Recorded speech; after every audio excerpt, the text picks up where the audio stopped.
A brilliant scientist is fired from his lab for dangerous experiments. Driven by a thirst for revenge, he retreats to his hidden underground lair, where he concocts a sinister plan. Utilizing his scientific prowess, he devises a weather-controlling device capable of disrupting global systems. With a twisted grin, he unleashes his wrath upon his former boss's house, summoning tornadoes that wreak havoc upon the property.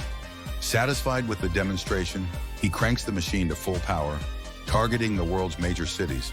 Hurricanes, snowstorms, and lightning strikes descend upon the globe simultaneously, plunging the world into chaos. News outlets declare it the apocalypse, but the scientist revels in his lab, his laughter echoing amidst the pandemonium. World leaders desperately plead for help, but their pleas fall on deaf ears as the scientist remains concealed in his secret lair. World leaders gathered in a somber meeting room, pleading for help as the scientist remains hidden and the global crisis worsens. The military dispatches forces to destroy his hideout, only to discover that he has anticipated their move and relocated his base to the skies. The scientist's floating fortress, suspended high in the sky as he manipulates the weather like a malevolent deity. Finally, he broadcasts a message, demanding that the world acknowledge his genius and reinstate him at any cost. Faced with no other option, they agree to his terms, but only if he halts the global catastrophe. With a sly smile, he powers down the machine, but not before sending one final lightning bolt to his former boss's car as a parting gift.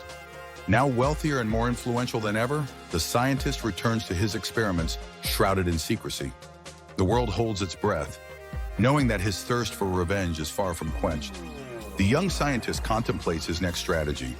Back in the lab, a close-up of the scientist's face, his eyes filled with a mix of madness and genius as he contemplates his next move.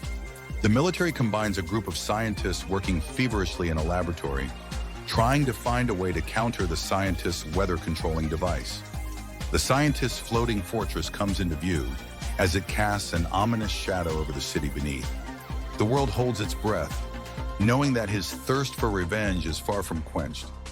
As people huddle together in a shelter, seeking refuge from the raging storm outside, their faces filled with fear and hope. The sun rises over a devastated landscape as the world begins to rebuild after the scientist's reign of terror. Thanks for watching Extreme Storylines. Please like, comment, and subscribe so you don't miss our next wild and crazy story.